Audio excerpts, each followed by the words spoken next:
Alors bienvenue dans ce cours vidéo de Tag Manager. Je suis Rosie Morville, votre professeure d'analytique en Business School et je vais vous expliquer comment installer l'outil et surtout à quoi sert Tag Manager. Alors Tag Manager, c'est indispensable lorsqu'on a un site web ou une application. C'est un outil qui va permettre de centraliser plusieurs outils. C'est réellement l'outil qui va permettre de comprendre d'où viennent vos utilisateurs. Étant donné qu'il peut se connecter à plusieurs autres outils, on va avoir la plateforme Google Ads, on va avoir la plateforme Meta Ads, Pinterest Ads, LinkedIn, Clarity, etc.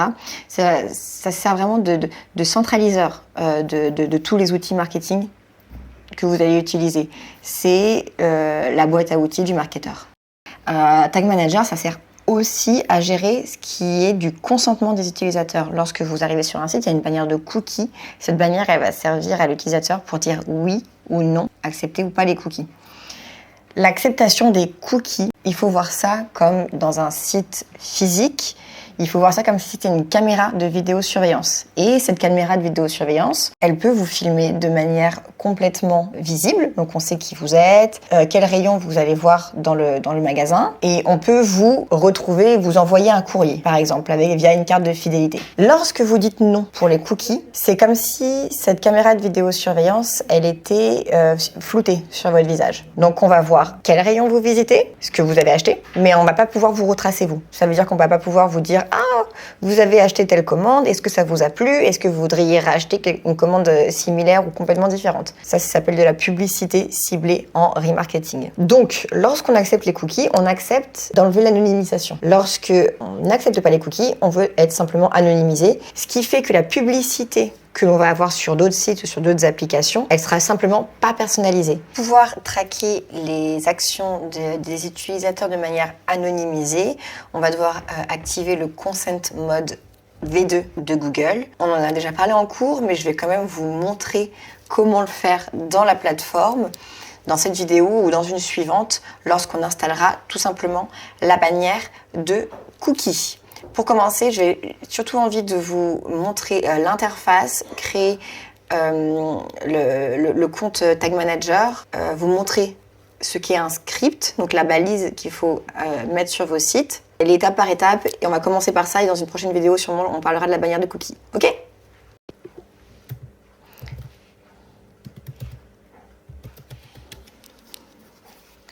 Alors sur Google, on tape dans la barre de recherche Tag Manager et ici on arrive directement sur la page Google Tag Manager. Il suffit simplement de cliquer et on va arriver sur le compte Google associé.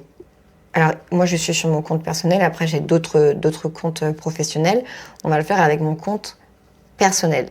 Ici en haut du tableau, il y a tout simplement créer un compte en haut à droite. En bleu, vous allez cliquer dessus et ici, ça va vous permettre de créer un compte de votre entreprise.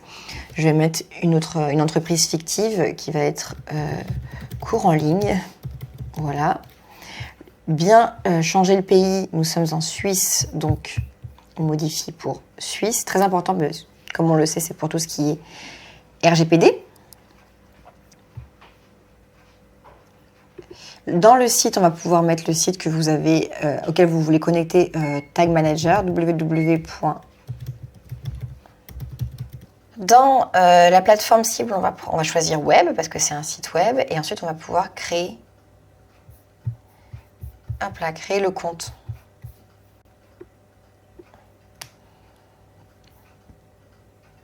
Lorsque vous arrivez sur cette page ici, il ne faut surtout pas appuyer sur la croix en haut à droite parce que vous avez le code à insérer dans le code de votre site. Un site, c'est composé de plusieurs parties, de plusieurs sections. Et il y a une partie qui ne bouge jamais, c'est la balise Aide. Donc dans votre site WordPress, vous vous rendez dans votre back-end juste ici.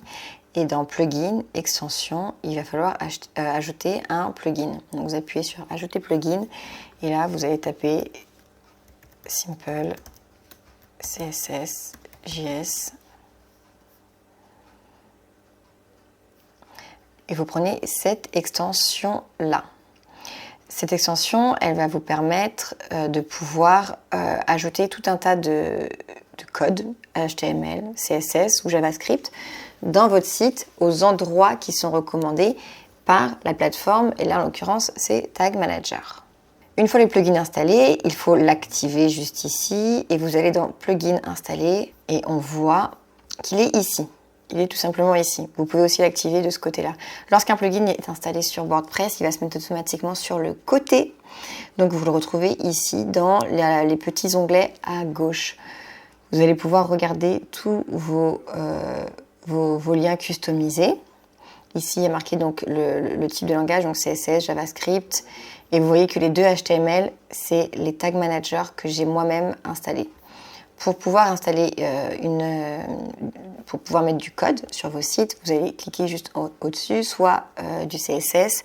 Le CSS, c'est pour le style. JavaScript, c'est pour tout ce qui est animé. Et le HTML, c'est pour tout ce qui va être de la structure du squelette. Et nous, on va ajouter du HTML. Toutes les balises, que ce soit donc Tag Manager, le pixel de Meta, Pinterest, LinkedIn, donc toutes ces balises qui vont servir à traquer ce qui se passe sur vos sites, ils sont ajoutées en HTML. Le HTML, ici, sur le côté, vous voyez qu'il vous propose de l'ajouter à des endroits particuliers, soit dans le header, donc dans la balise head, c'est-à-dire tout en haut, after body tag, donc ça veut dire après l'ouverture du tag body, donc ça veut dire dans le corps du site, dans le milieu de la page du site, enfin des pages du site de manière générale. Et le footer, c'est le pied de page. Je vous mets à l'écran évidemment la répartition header, body, footer. Pour la première balise, on va la mettre dans le header et on va la nommer Header Tag Manager. On va retourner ici sur la boîte de dialogue qui nous explique comment faire. Et en fait, là, sur cette petite icône, on a juste à cliquer. Vous voyez, ça marque que l'extrait a été copié. Ça veut dire que c'est bien enregistré. On retourne sur Custom JS et CSS, commande V. Donc CTRL-C, CTRL-V. Et après, on appuie sur Publish ici en haut à droite sur le bouton bleu. En général, les boutons sont bleus. Les boutons d'action, que ce soit sur Tag Manager ou sur WordPress. Vous appuyez sur Publish et votre balise dans la partie Head sera en ligne.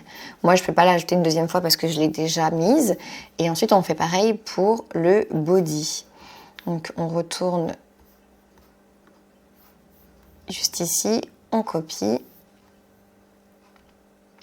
On va retourner là-dessus.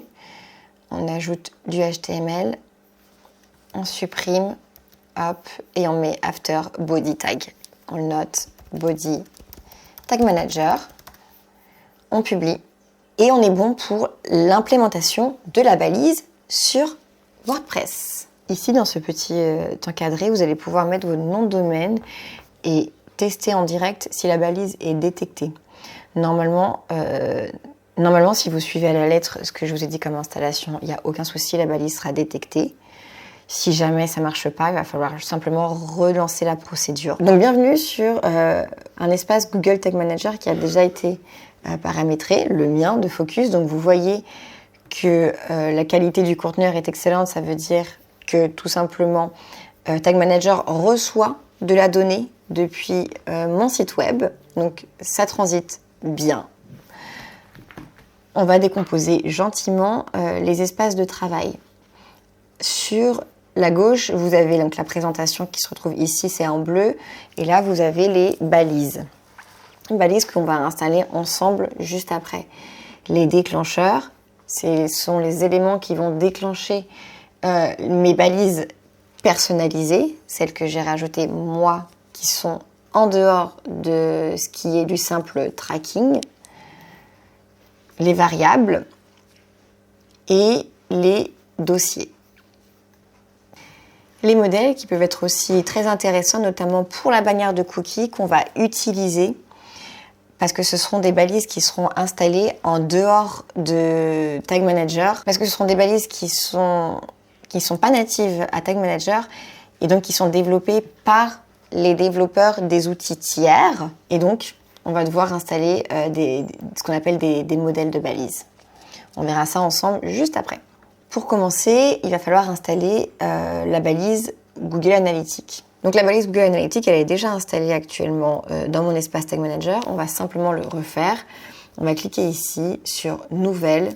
Et là, on a le titre de la balise qui est marqué balise sans titre. On va mettre GA4, balise. Dans la configuration de la balise, ici, on a déjà, en cliquant, on arrive sur cette petite page de dialogue et on a déjà Google Analytics qui est paramétré. On va cliquer, hop là, balise GA4. Et ici, il va falloir renseigner l'ID de mesure. L'ID de mesure, il se trouve sur votre compte Google Analytics qu'il faut créer en parallèle. Même s'il n'est pas encore connecté, il faut créer le compte Google Analytics du site.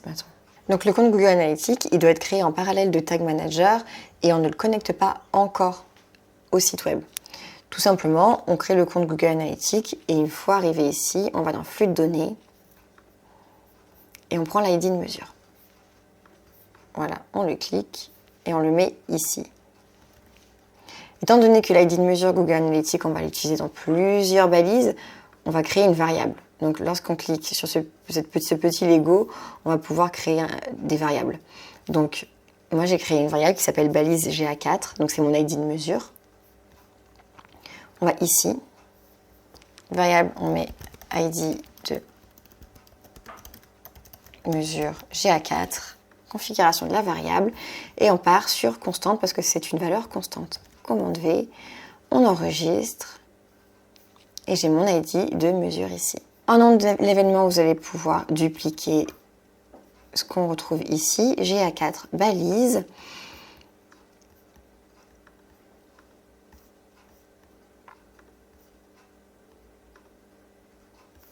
Et lorsqu'on descend un petit peu, on verra un petit peu plus tard, pour le consent mode, on va mettre tout simplement aucun consentement supplémentaire requis pour les paramètres du consentement, très important. Dans le déclenchement, on va mettre Initialization All Pages et on appuie sur Enregistrer. Donc là, vous avez votre balise Google Analytics tout simplement qui est paramétrée. Ça y est, c'est fait. Lorsque vous voulez ajouter une balise personnalisée, c'est-à-dire une balise qui ne va pas se retrouver être un outil tiers. Donc ce n'est pas une connexion à un outil tiers comme vous pouvez le voir avec le pixel de Facebook ou là encore Clarity. Vous allez devoir paramétrer un déclencheur particulier. Là, dans le déclencheur, on a mis Initialization All Pages. C'est un déclencheur par défaut. Sauf que, par exemple, lorsque je veux déclencher un événement avec un clic sur un bouton, par exemple, comme la waiting list de Focus, je vais devoir ajouter une balise personnalisée. Donc, un nouvel événement, ça pourrait être... Donc, on partirait sur un événement qui sera envoyé ou à Google Analytics. Et on va mettre clic, avis, homepage. Ok, très bien. Configuration de la balise, donc on envoie à Google Analytics un événement, l'ID de mesure, ID de mesure, nom de l'événement, on remet.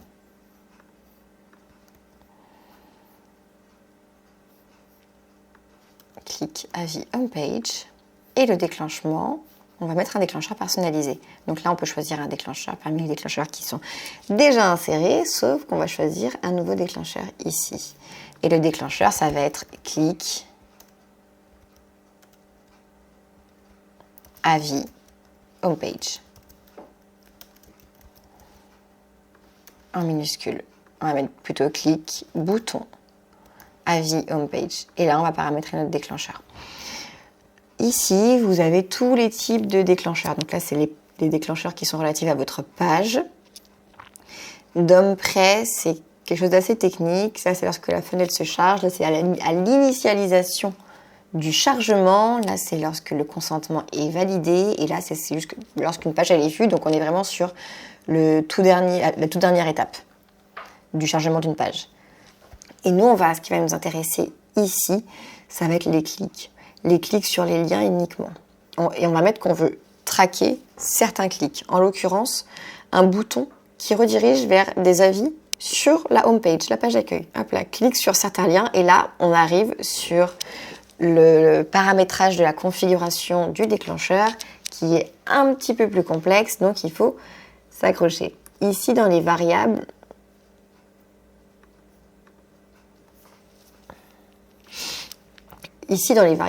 on va déterminer la première étape. Donc la première étape, est-ce qu'on veut traquer le clic sur un ID? Donc l'ID, c'est le nom d'un élément en langage HTML. Donc un bouton peut avoir un ID bouton 1, par exemple, et c'est dans le code HTML. On peut traquer le clic sur des classes, donc les classes CSS. Et ça, pareil, un bouton, en fonction de comment il est customisé, il va avoir une classe plus ou moins longue. Ça peut être bouton, primaire, avec un nom de code après. Actuellement, ce que je recommande à notre niveau, c'est vraiment de traquer les textes des boutons. Donc, clic texte, on va là-dessus. Et là, il y a les conditions. Donc, il faut recliquer à nouveau. Voilà, clic texte. Et là, on trouve les conditions. Est-ce que c'est égal à ou est-ce que c'est contient, commence par, se termine par? Alors, tout ça, ça peut être hyper intéressant parce qu'on va pouvoir aussi traquer des URL plutôt que des textes. Et donc, un URL qui va se terminer par commande validée. Donc, on va peut-être vouloir traquer ce type d'URL. Alors, nous, on va simplement prendre le plus safe, c'est est égal à. Comme ça, il faut que le texte soit à 100% celui que nous allons... il faut que le texte donc, soit à 100% celui que nous allons renseigner juste ici. Donc, lorsque je me retourne sur mon site, et toi, t'es focus, je vois que pour donner mon avis, il faut que je clique sur « J'envoie de l'amour à Focus ». Bon, voilà. J'envoie là-dessus, je clique là-dessus. Alors, je vois que le bouton est redondant. Ici, il va falloir que je change le texte de ce bouton parce que ce n'est pas du tout la même chose. Et surtout que là, je vais traquer exactement « J'envoie de l'amour à Focus ». Et donc, ici, j'envoie de l'amour à Focus. Et là, ça va traquer ce bouton-là en particulier. J'appuie sur enregistrer. Et donc, j'envoie à GA4 un événement comme quoi envoyer un avis depuis la home page en cliquant là-dessus a été validé. Et voilà, mon événement personnalisé est ajouté. Il est ajouté précisément ici, GA4 avis clic home page. Aussi rapide et aussi simple que ça pour l'ajout de balises et de déclencheurs.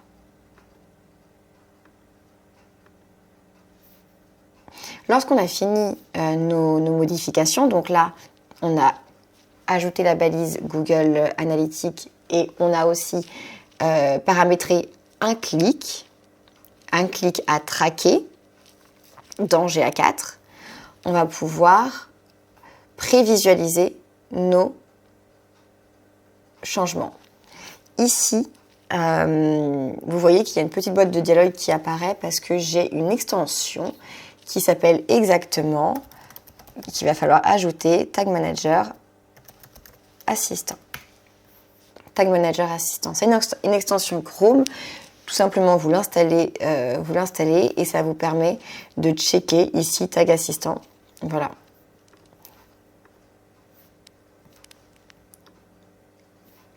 Cette extension, elle est primordiale pour pouvoir prévisualiser les changements que vous avez faits avant de les envoyer à Tag Manager.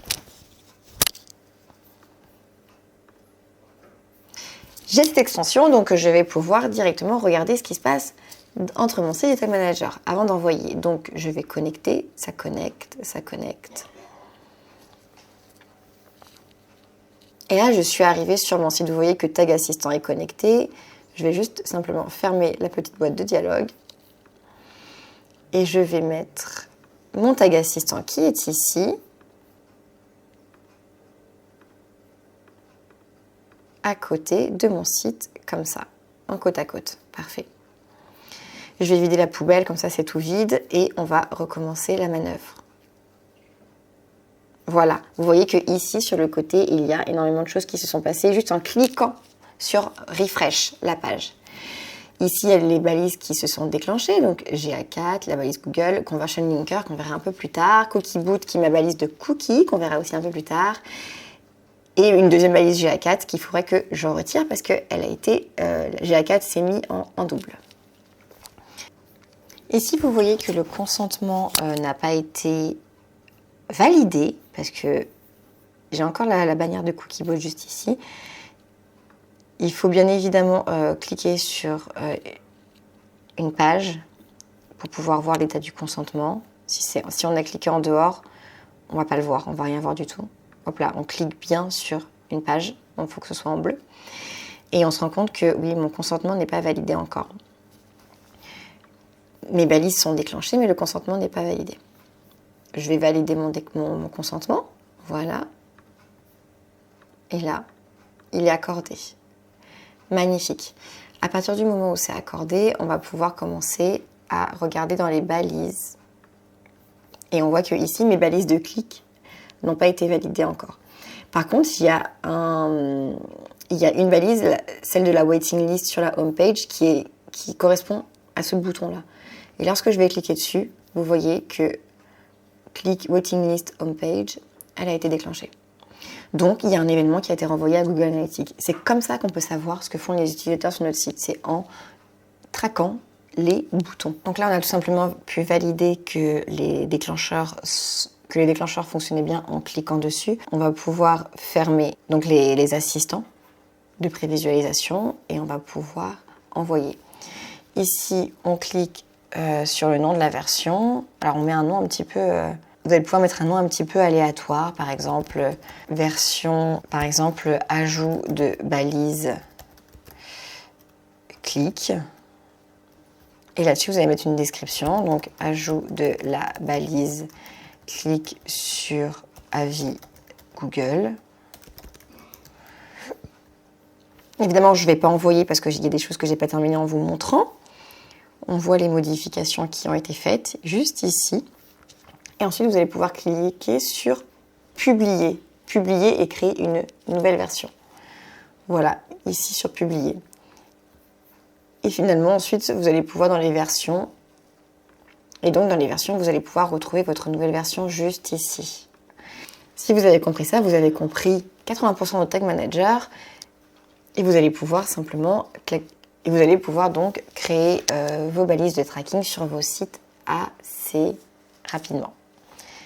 Si vous avez des questions, n'hésitez pas, on en parle jeudi tous ensemble. Bonne journée!